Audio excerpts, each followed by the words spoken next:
오늘은 위에서 부르신 부름의 상을 위하여라는 제목으로 말씀을 나누겠습니다. 1968년 미국 심리학자 로버트 로젠탈 박사는 캘리포니아주에 있는 초등학생들 1학년부터 6학년 학생들 중에서 각 학년별로 3반씩을 선택해서 실험을 합니다. 어떤 실험을 하느냐? 이 3반의 학생들에게 미래 발전 가능성 예측 테스트를 진행합니다. 미래에 얼마나 발전할지 가능성을 알아보는 테스트를 진행하고 나서 이 아이들 중에 매우 우수한 잠재력이 있는 학생 명단을 정리해 가지고 교사들에게 건네줍니다. 그러니까 테스트를 해가지고 가장 발전 가능성이 높은 학생들을 정리를 한 거예요. 그래서 교사들에게 줍니다. 그리고 교사들에게 이야기합니다. 절대로 이 아이들에게는 너가 우수한 학생이야 라고 이야기하면 안 되는 거예요. 그리고 또 다른 아이들이나 학부모들에게도 절대로 이야기하면 안 된다고 이야기합니다. 그리고 교사들은 그냥 그 학생들을 잘 가르치라고 이야기합니다. 자, 여기까지 했는데 사실은 이 실험은 다 가짜였어요. 잠재력 테스트도 다 가짜고요. 그 선발된 아이들은 우수한 아이들이 전혀 아니에요. 그냥 무작위로 추출된 아이들을 이 아이들은 아주 미래에 발전할 가능성이 높습니다라고 그냥 선생님에게 이야기해 준 거예요.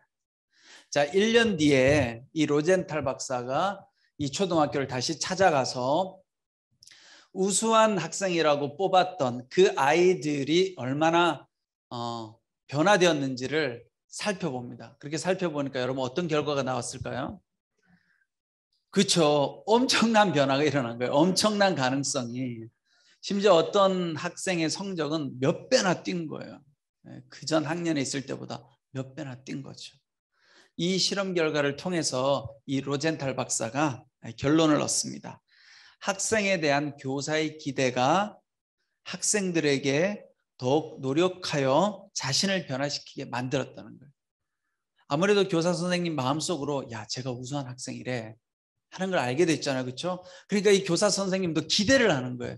기대를 하고 그 아이를 1년 동안 대했던 거예요. 얼마나 잘 대했겠어요. 이 아이는 우수하다라고 생각하고 기대를 했으니까. 그러니까 1년 뒤에 이 아이들이 놀라운 변화가 일어났다라는 것입니다. 자, 여기서 여러분 중요한 건 뭐냐? 인간의 감정과 관념은 어느 정도 타인의 영향을 받는다. 물론 우리가 뭐 너무나 잘 알죠. 우리 가운데 여러 가지 뭐 조현병이든 또 여러분들이 뭐 강박증이든 불안이든 우울이든 이게 그냥 나 혼자 가만히 있는데 생긴 건 아니잖아요. 그렇죠? 여러 가지 환경이나 사람의 영향을 받은 거예요. 그런데 어쨌든 좋은 것도 사람의 영향을 받는다라는 거죠. 자, 그런 점에서 여러분들도 좋은 역할을 해야 돼요. 여러분들 주변에 있는 사람들에게 넌 잘할 수 있어. 내가 너를 참 기대해. 넌 참 훌륭한 사람이야. 네. 여러분 참고로 제가 이렇게 설교를 하고 나면 설교를 잘했는지는 알 수가 없잖아요. 그렇죠? 여러분들이 은혜를 받았는지 설교를 듣고 감동이 있었는지 아니면 은혜가 없었는지 제가 알 수 없는데 가끔 우리 힐링투데이 라디오 팀에서 저한테 이야기를 해줘요. 목사님 은혜 받았어요. 이런 이야기를 들으면 제가 어떻게 되겠어요? 동기부여가 되는 거예요. 내가 설교 준비를 잘해야 되겠구나. 그리고 그런 것도 있어요. 한마음에 와서 설교할 때하고 제가 다른 데 가서 설교할 때하고 달라요. 여러분. 여기서 설교가 훨씬 잘 돼요. 참고로. 왜 그런 줄 아세요? 좋다고 이야기해 주니까 목사님 설교가 좋아요. 이렇게 이야기하는 것하고 그런 말이 전혀 없는 데 가서 설교하는 건 완전히 다른 거죠. 제가 지난주 금요일 금요 회복 예배에서 제가 설교를 했거든요. 근데 설교를 잘하고 있는지 모르겠어요. 반응들이 다 없어요. 그냥 뭔가 삐진 것 같아요. 다 앉아있는데. 그리고 숫자가 너무 작은데 막 저쪽에 구석에 앉아있고 저쪽에 앉아있으니까 눈을 어디에 둬야 될지 모르겠는 거예요. 여러분 본당이 굉장히 크잖아요. 그 본당에 이 정도 숫자가 앉아있다고 생각해 보세요. 그러니까 굉장히 사실은 금요일날 제가 회복 예배 설교를 할 때는 굉장히 힘들어요. 왜? 반응이 없으니까. 여러분 그만큼 누군가에게 우리가 좋은 기대를 갖는 것은 굉장히 중요한 거예요. 자, 여러분 옆에 있는 분들한테 한번 인사해 보세요. 당신은 하나님께서 기뻐하는 사람입니다.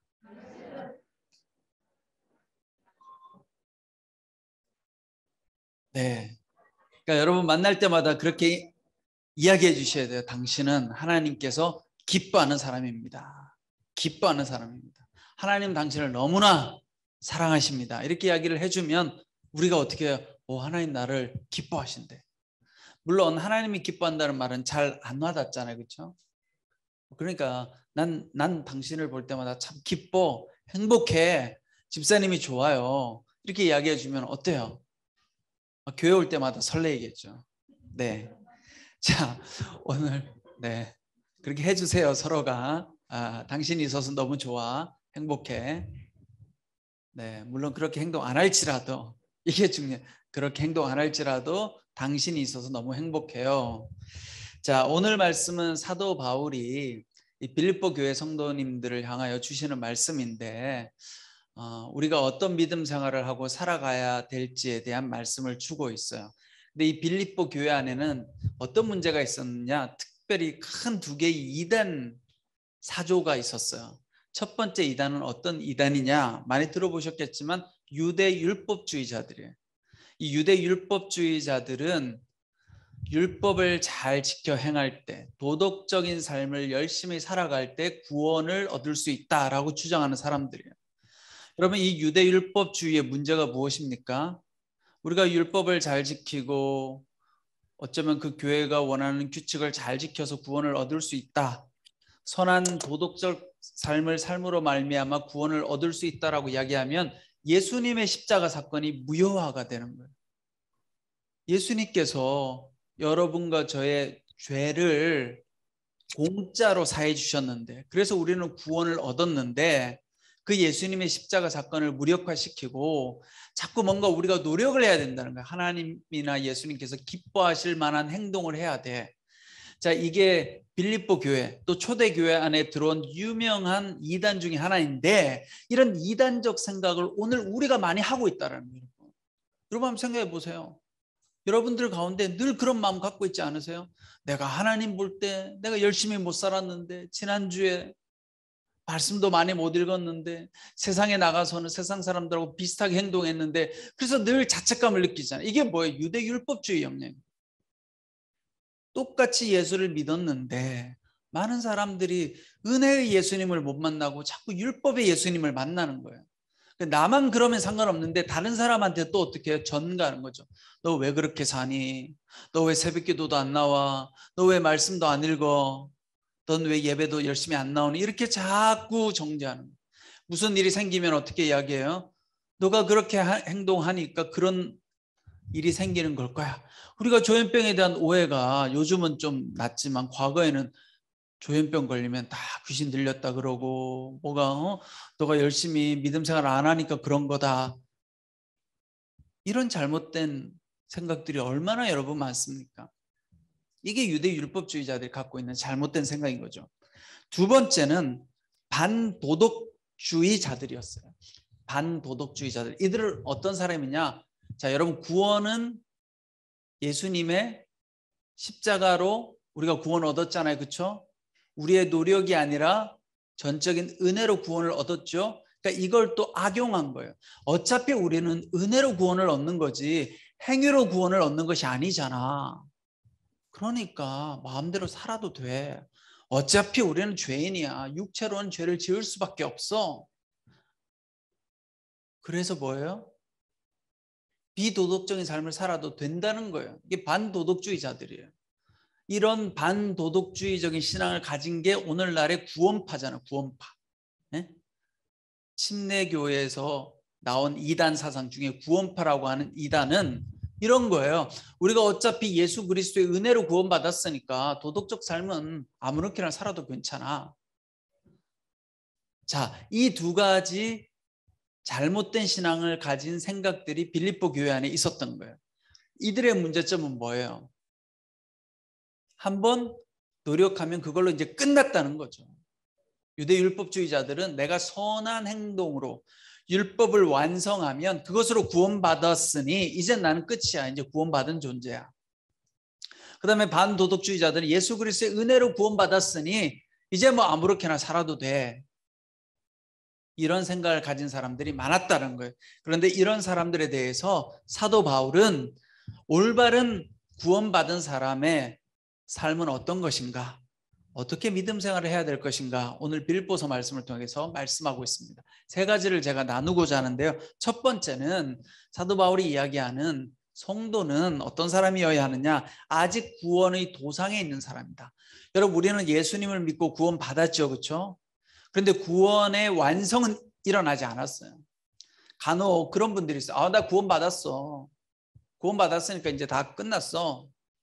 근데 여러분, 우리가 구원 받았지만, 예수님을 믿음으로 말미암아 우리에게 구원이 임했지만, 구원은 뭐예요? 이루어 가야 되는 과정이 있는 거예요. 그리고 구원의 완성을 향해서 달려가야 되는 거예요. 그러니까 우리는 여전히 구원의 도상에 있다. 예수님을 만나는 것을 무엇이라고 이야기하느냐? 칭의라고 이야기해요. 우리가 예수 그리스도를 믿으면 하나님께서 우리를 의롭다고 해주신대요. 비록 우리는 죄인이지만, 하나님은 여러분들을 향해서 죄인이지만 괜찮아, 이제 내가 널 의롭다고 이야기해 줄게. 이게 칭의예요. 칭의를 받은 사람, 그 다음에 어떻게 돼요? 예수님을 닮아가는 삶을 살아야 돼요. 이걸 성화라 그래요. 성화. 거룩해져가는 과정.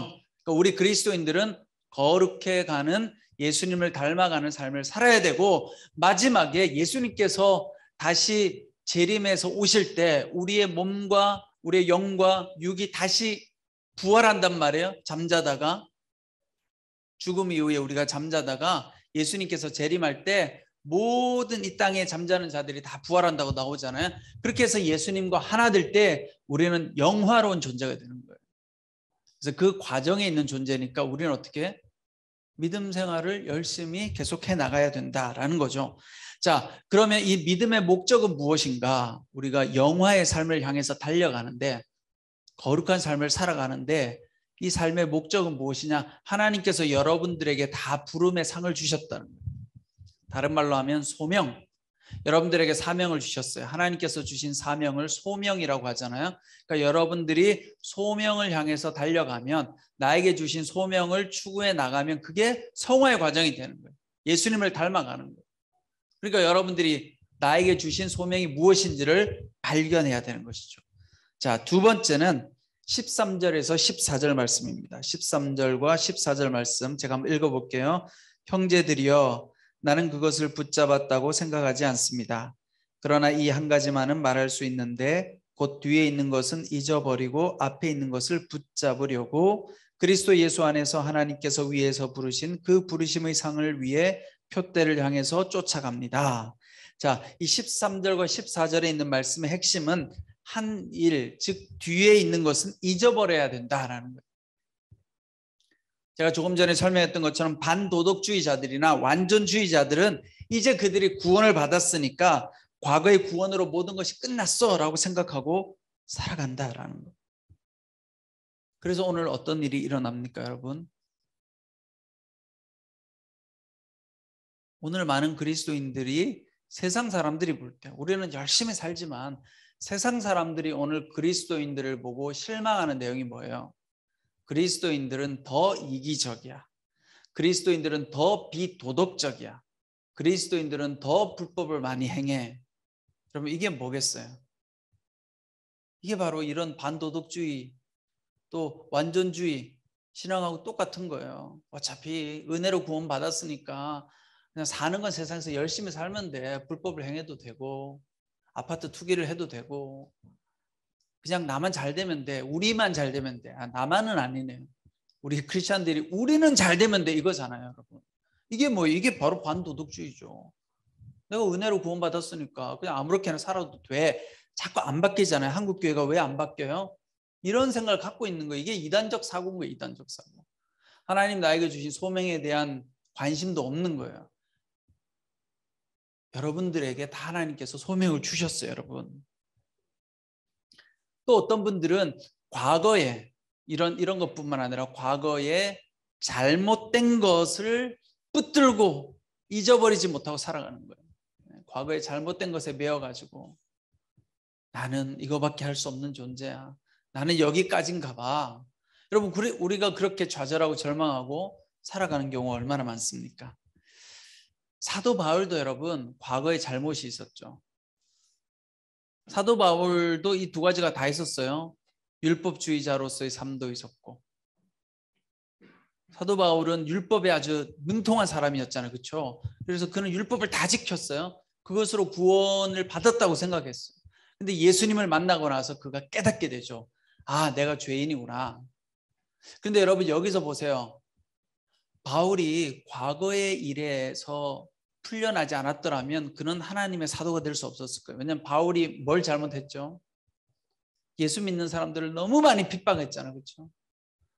잡아 죽이고 핍박하고. 그런데 사도 바울이 예수님을 만나고 나서 어떻게 됩니까? 자기 과거에 잘못된 것을 하나님 앞에 회개하고 그걸 잘 극복해요. 여러분 우리도 그게 필요해요. 여러분들 삶 가운데 여러 가지 실수도 있잖아요. 우리가 살다 보면 실수도 있고 어려움도 있고, 또 여러분들이 조현병으로 인해서 실수하는 것들이 있을 수 있죠. 비록 내 병이지만 그러나 그것이 악화되어져서 다른 사람을 힘들게 하고 어렵게 했을 때도 있잖아요. 그럼 또 막 자책할 수 있잖아요. 근데 거기에 매이면 안 되는 거예요. 거기에서 벗어나서 지금 앞에 것을 쫓아가자고 이야기하잖아요. 하나님은 우리에게 다 표대, 목표를 주셨으니까 너무 뒤에 거에 매이지 말고 앞에 것을 보고 쫓아가자. 우리 여기 형제 중에 이관영 형제라고 있죠. 이관영 형제. 손 한번 들어보시죠. 저 형제님. 여러분 잘 아시겠지만 우리 보니까 간증도 방송에 나왔고 또 이 책도 쓰고, 제가 이렇게 카톡으로 이렇게 보니까 글 쓴 걸 봤는데 우리 이관영 형제님이 글을 참 잘 쓰셨더라고요. 네? 자신의 여러 가지 과거에 힘들고 어려웠던 것들을 어떻게 해요? 하나님 안에서 잘 극복하고 미래를 향해서 나아가잖아요. 그런 면에서 여러분, 물론 여기 계신 분들, 여러분들 가족들 중에 훨씬 더 일반 보통의 사람들보다 힘들고 어려운 일을 많이 겪고 있죠, 우리가. 그렇지만 거기에 매여가지고 내 삶은 여기까지야, 나는 실패자야, 나는 할 수 있는 게 없어 라고 절망할 것이 아니라 그것을 내가 잘 보듬어 안고 하나님께서 이걸 통해서 나에게 어떤 사명을 주실까, 그렇게 여러분 나아가면 하나님께서 여러분들을 다 귀하게 쓰시는 거예요. 우리 저 형제님이 조현병을 잘 이겨내려고 극복한 탓에 그것으로 인해서 책도 쓰고 다른 조현병을 앓고 있는 사람들에게 희망도 주고 또 글도 써가지고, 그렇죠? 글을 써서 알리기도 하고, 이 조현병을 갖고 있는 사람들의 어려움을 알리기도 하고, 세상 사람들의 생각을 환기시키기도 하고, 그리스도인들의 생각을 환기시키고. 근데 만약 우리가 다 그냥 조현병 상태에서 그냥 절망만 하고 있으면 어떻게 되겠어요? 세상은 안 바뀌는 거예요. 안 바뀌는 거예요. 여러분, 어려움 당하고 어려움 겪어본 사람이 훨씬 더 어려운 사람의 마음을 잘 이해해요. 제가 저를 이렇게 쭉 돌아보면 제가 성경 공부를 가르치거나 말씀을 전하거나 할 때 있잖아요, 여러분. 저도 모르는 게 많거든요. 제 나름대로는 내가 모르는 게 많기 때문에 어떻게 하면 이거를 쉽게 전할까 이렇게 고민을 해요. 만약 제가 너무 잘 알고 막 성경도 너무 잘 알고 뭐 모르는 게 없으면 아마도 이 앉아 있는 분들의 마음을 잘 모를 것 같아요. 그러니까 여러분, 우리의 부족함과 결핍이 영원히 우리에게 부족함과 결핍이 아니다라는 거예요. 여러분들이 겪고 있는 어려움과 부족함이 도리어 하나님 안에서 우리가 잘 사용되면 하나님의 영광을 높일 수 있게 되었습니다. 이제 여기서 여러분들이 이런 질문을 제기할 수 있죠. 근데 왜 하필이면 납니까? 왜 나는 이 힘든 일을 겪어야 됩니까? 이렇게 질문할 수 있잖아요, 여러분. 그렇죠?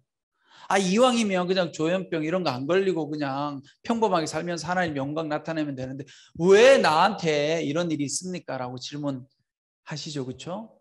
근데 제가 해드리고 싶은 이야기를 맨날 설교 때 했던 이야기예요. 나만 힘든 것 같은데 나만 힘든 게 아니에요, 여러분. 저 옆 사람은요, 조현병은 아닌데 또 다른 힘든 걸 다 갖고 있어요. 세상 사람들이요. 그걸 우리가 알아야 돼요. 그거 모르면요 자꾸 절망하게 돼요. 나만 힘들어. 나만 이 어려움 가운데 빠져 있는 것 같아. 근데 여러분 그렇지 않아요. 우리가 모르는 우리가 볼 때 행복해 보이는 저 누군가들은 또 저들만의 어려움을 다 갖고 있어요. 여러분 이 땅에서요 어려움 없는 사람은 아무도 없어요. 왜냐? 우리가 죄인이기 때문에. 죄인이란 건 뭐예요? 하나님과 분리된 존재이기 때문에. 원래는 하나님하고 함께 살아야 되는데 에덴 동산에서 넣음으로 말미암아 하나님과 분리된 존재가 됐잖아요. 그래서 인간은 이 죄성 때문에 다 고통을 당해요. 다 어떤 식으로든 어려움과 다 고통이 있어요. 여러분 와닿으십니까? 별로 안 와닿으시죠? 그래도 머리로 받아들여야 돼요. 나만 힘든 게 아니야. 다 힘든 게 있어. 알지 못하지만 네. 그래서 여러분 중요한 것은 과거 뒤에 있었던 일, 오늘 사도 바울이 곧 뒤에 있는 것은 잊어버리고 앞에 있는 것을 붙잡으려고 뒤에 일어났던 걸 잊어버리고 이제 앞을 보고 달려갑시다 이렇게 이야기하고 있는 거죠. 마지막으로 오늘 본문이 주는 교훈은 성숙한 그리스도인은 계속 앞으로 나아가야 된다는 거예요. 성숙한 그리스도인은 어떻게 해요? 뒤를 보고 자꾸 뒤로 가는 것이 아니라 앞을 보고 앞으로 나아가야 된다. 그래서 오늘 15절과 16절 말씀을 읽어보면 그러므로 온전한 사람들은 이렇게 생각하십시오. 여러분이 혹시 무슨 다른 것을 생각한다면 이것 또한 하나님께서 여러분에게 나타내시리라는 것입니다. 우리가 어디까지 이르렀든지 그대로 그 길을 쫓아갑시다. 여러분 이게 무슨 말이냐면요. 그러므로 온전한 사람들은 이렇게 생각하십시오. 여기서 말하는 온전한 사람은 완벽한 사람을 말하는 것이 아니라 성숙한 사람을 이야기하는 거예요. 여러분 성숙한 사람. 네, 성숙한 사람들은 이렇게 생각하십시오.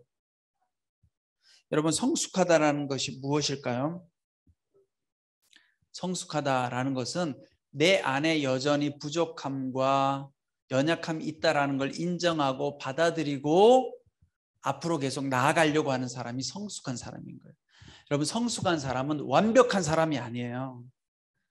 내가 교회 나와가지고 열심히 예수 믿어가지고 정말 성경도 모르는 게 없고 믿음도 너무 좋아지고 기도도 열심히 하고 내가 하나님 앞에 간구하면 모든 거 다 응답받고 그런 사람이 돼야지. 혹은 여러분 그런 사람일 거라고 생각한다면 오산이에요. 오산. 세상에 그런 사람은 없어요. 하나님 앞에 기도하면 다 이루어지고 그냥 성경 말씀을 다 알고. 예전에 어떤 성도님이 저를 찾아왔어요. 신대원을 가겠다고 추천서를 써달라고 하더라고요. 그래서 제가 물어봤죠. 신대원을 왜 가려고 합니까? 그랬더니 성경이 너무 궁금해가지고 신대원 가면 어떻게 하나님 말씀을 다 알 것 같아서. 제가 모르는 성도님이었거든요. 제가 추천서를 써드렸을까요? 안 써드렸을까요? 안 써줬어요. 왜냐하면 신학대학원은 성경을 알려고 가는 곳이 아니에요. 복음을 전하는 복음 전도자가 되기 위해 가는 곳이지 내 지적인 욕구를 채우려고 가는 곳이 아니다란 말이에요. 왜냐하면 신학대학원을 가도 몰라요. 여러분 저도 몰라요. 성경을 다 항상 공부를 해야 돼요. 공부를. 이거 어떻게 다 알겠어요. 여러분 네. 우리 저기 장로님 계시지만 변호사님들도 이렇게 소송건이 생기면 이렇게 찾아보는 거예요. 공부하시고. 그렇죠 장로님. 공부를 해야 되는 거예요. 법전을 펼쳐서. 똑같아요. 목회자도 성경을 다 몰라요. 그러면 이 본문을 설교하기 위해서 관련된 주석과 참고 책들을 찾아서 공부를 하는 거예요. 이런 거구나 하고 여러분들한테 설명해 드리는 거예요. 그러니까 저도 배워가는 거예요. 저도 설교를 하면서 배우는 거예요. 이런 말씀이구나. 여러분 그러니까 세상에 완벽한 건 없어요. 완전한 건 없어요. 믿음이 좋은 완전한 사람은 없어요. 야, 저분은 정말 믿음 좋은 것 같아. 아마 저분은 늘 믿음이 좋으실 거야. 여러분 그런 분은 없어요. 속지 마세요. 여러분 앞에 믿음이 좋은 모습으로 나타나서 여러분들 유혹하면 절대 넘어가시면 안 돼요. 내가 도와줄게. 내가 기도해 줄게. 하나님이 나를 통해서 당신에게 이렇게 말씀하셨어. 이런 거 믿지 마세요. 왜 그분을 통해서 말씀하세요? 나한테 말씀하시지. 그렇죠? 그게 하나님의 뜻이 되려고 하면 그분한테도 말씀하시고 나한테도 말씀하셔야 돼요, 여러분. 근데 이상한 이야기를 가지고 여러분들을 현혹하면 넘어가시면 안 돼요. 중요한 건 온전한 사람은 어떤 사람이에요? 성숙한 사람이고, 성숙한 사람은 내가 다른 생각을 가지고 있어도 하나님께서 말씀해 주신다는 거예요. 그래서 오늘 16절에 보면 우리가 어디까지 이르렀든지 그대로 그 길을 쫓아갑시다. 지금 내 모습이 어디까지 와 있을지라도 계속적으로 앞을 향해서 구원의 완성을 향해서 달려가야 된다는 거예요. 그렇게 달려가다 보면 하나님께서 어떻게 해주시느냐? 보호해 주시고, 하나님께서 인도해 주시고, 그리고 하나님께서 여러분들을 향한 기대를 느끼게 돼요. 아, 하나님께서 나를 이렇게 기대하시는구나. 그럼 어떤 마음이 생겨요? 아까 그 교수님이 실험했던 것처럼, 그 학생들처럼 선생님이 날 기대하니 내 삶이 어떻게 돼요? 성장하잖아요. 그럼 우리의 삶이 성장하는 거예요. 변화되고 성장하는 삶으로 나아가게 되는 거예요. 여러분 다 하실 수 있어요. 저 사람의 이야기야. 아니요, 그게 나의 이야기가 될 수 있는 거예요, 여러분. 그런 마음을 가지셔야 돼요. 하나님은 나를 통해서 일하실 거야. 하나님은 이 땅 가운데 나를 통해서 하시고자 하는 일이 있으셔. 그 믿음을 가지고 여러분들이 달려가면 하나님께서 길을 열어주세요. 여러분들의 길을. 베로와 같이 길을 열어주실 거예요. 여러분들 오늘 이 순간 여러분들 삶 가운데 힘들고 어려운 일들이 있을지라도 좌절하고 낙심하지 말고, 또 잘못된 믿음에 빠져서 율법으로 구원받아, 나는 내 삶이 영 아니야, 일주일을 돌아보면 너무 자책도 하지 마시고 하나님을 바라보면서 믿음으로 나아갈 때 하나님께서 늘 여러분들과 동행하시고 인도해 주실 줄 믿습니다. 기도하겠습니다.